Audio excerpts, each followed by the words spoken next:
The Lakers hosting the Mavericks. Los Angeles sat lots of their rotation players, but this was the final preseason game for Cooper Flagg and the Dallas Mavericks, and they treated this as a dress rehearsal with the champs in the building here. Cooper Flagg once again playing the point guard, and snatching the screws out the rim. That's what you talk about taking off. This the growth right here, Malika. The patience on the low block with a smaller defender, getting down for the and one, and that was out of transition.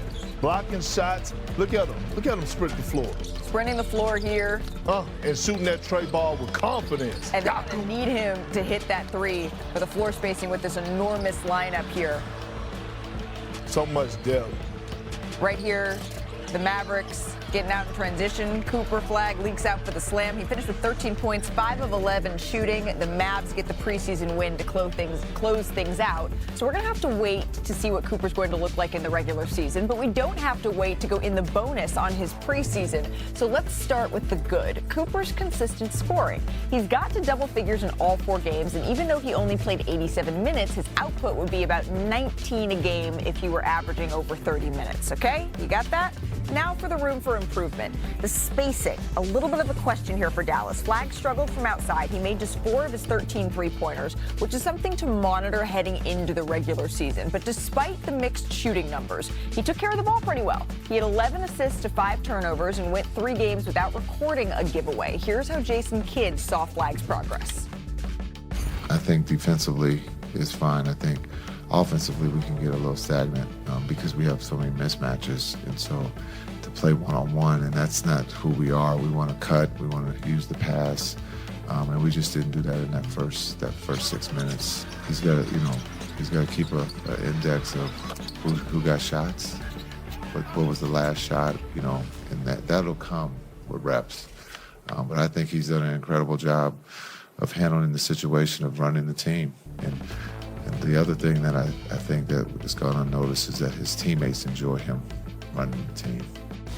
Love that insight there from Jason Kidd. Along with Bobby Marks, Kendrick Perkins, and Boban Marjanovic, I'm Malika Andrews. Cooper Flagg has impressed everyone, I think, in these preseason games. He started the last 2 games at point guard over D'Angelo Russell here. But what we just heard, it sounds like Jason Kidd maybe hasn't completely made up his mind on where Flagg fits in the lineup. What have you seen from him?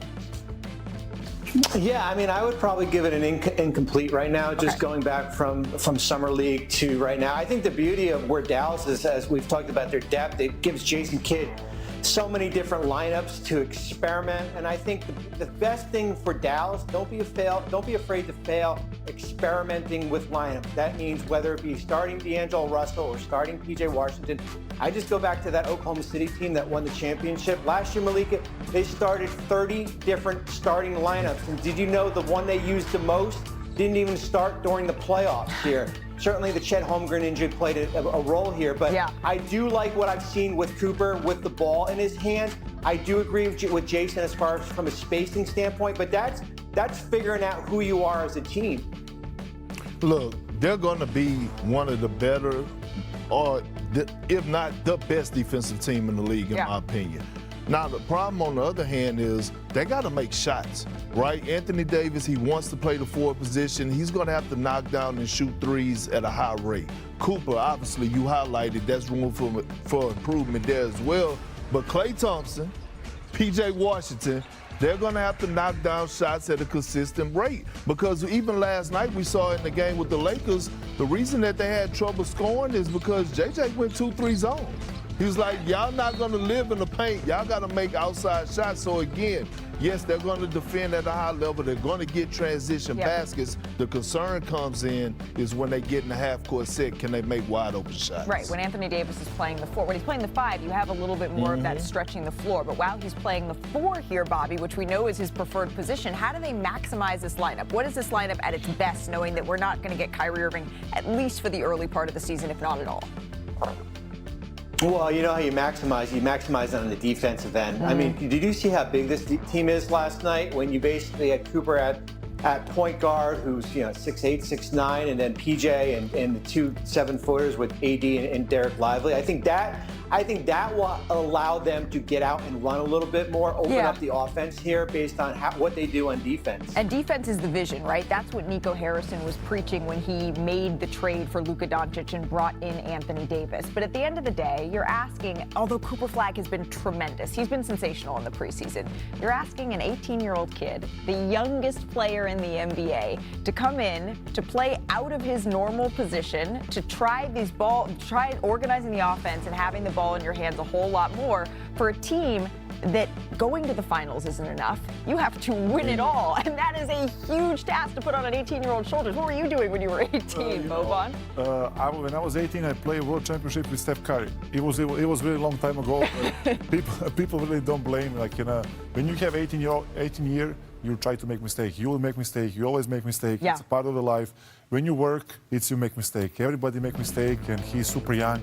I think they try to put him on a different position to try him what he can do, and he can do a lot. Yeah, absolutely. And we've seen that he can do a lot for a Dallas Mavericks organization that has a ton of expectations this season. It's just a Herculean task. So that's Dallas's side of this preseason tilt. As for the Lakers, we expect to see Luka in their last preseason game on Friday, but LeBron James has already been ruled out for the start of the regular season with sciatica on his right side. Now, the Lakers announced that he would be reevaluated 2 to 3 weeks from now, but the timeline for his return, it is starting to crystallize. So for more, we welcome in our senior insider, Shams Charania. Shams, what details do you have on when we could see LeBron return to the floor and what that process is going to look like for him?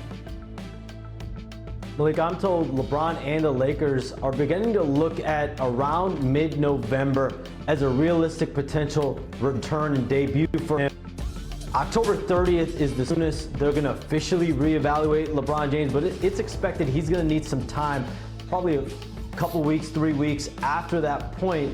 And one thing to keep in mind here with this return process from injury is a source told me this week that LeBron will be taking a patient approach from the rehab with this nerve issue that he's had. And you think about the ramp-up period that he's going to need to get into basketball conditioning, to get into the proper shape that we're accustomed to from LeBron James, because this was not a routine offseason for him. He had this first nerve issue start to develop and occur in late July, early August. And so it's been really an uphill battle since that point. He's superhuman, we all know that, but he is about to be 41 in December, and he is in year 23, so expect some point in November, likely around that mid-November period. Okay, mid-November is what we could be looking at here for LeBron James. Shams, we appreciate you. We'll see you a little bit later in the show. What you were just looking at on your screen, if we could put that back up, actually, it was the first 20 games of the Lakers season. So if the timetable would hold for that true November right here, LeBron could make his debut around the week of Thanksgiving. Los Angeles plays just 8 games against opponents who made postseason in their first 20 this season, okay? So they don't have a horrible schedule, Bobby, to start off the year. Of course, what goes through my mind is LeBron James has made 21 straight All-NBA teams. It's something we haven't seen before, and I don't think we'll ever see again. But with him out until mid-November, what could be the biggest challenge facing the Lakers? I think it's going to be offensively here. I think how do you replace a player that scored in the mid-20s consistently every year here? And when you look at what the Lakers tried doing last night is they basically have been trying to force feed Dalton Connect and trying to give him a bigger role here. And he has certainly been inconsistent. I think you know what you're going to get with Luka every night, and you do know what you're going to get with Austin Reeves. But it's who out of the role players, the complementary player, is going to step in that role. It might be by committee here, Malika, when you look at Gabe Vincent and Rui Hachimura, and certainly DeAndre Ayton, Jackson Hayes, and Marcus Smart. But I'm just concerned if you don't have enough offense in some of these games. There might be some games where you're basically going to have to rely defensively, and you might have to just muddy it up here for them to get by in these, this next month. Bobby, you should have seen, I was hoping that we would just take Perk's face the moment that you said it's going to maybe some struggles offensively. What was the face you made? I think we need to show the people. Something like that. Yeah, but he mentioned Austin Reeves, so I kind of went away from that face. But it's, I know what Perk. I was reading Perk's mind. He was saying, "Well, wait a minute. They got Luka on this roster. And he can make Reeves. everybody look good." But think about this, y'all. It's something that's trending in the basketball world, right? And it's the double bigs, right? You got double bigs up here with you on set, Malika. The Lakers, yes, they went out and got DeAndre Ayton, But is J.J. Redick going to play Jackson Hayes and DeAndre Ayton a lot of minutes together on the floor? We don't know, but probably not. But they're going to need to, because think about it. You go against a team like the Houston Rockets, you might be facing Şengün and Steven Adams. You go against OKC, obviously, Isaiah Hartenstein and Chet Holmgren. Dallas with AD and Derek Lively. So they're still, in my opinion, going to have trouble in the interior. Yes, DeAndre Ayton is going to solve some of the problem, but with the trend of guys, of teams going with the double big lineup, that's where they're still going to have trouble the most in the interior. Well, by the way, we have Luka too, and he's the beast. He can carry everything, you know. But let's go be honest. I'm watching him in Slovenia team. I'm watching him I play with him. I play with him in Dallas, of course.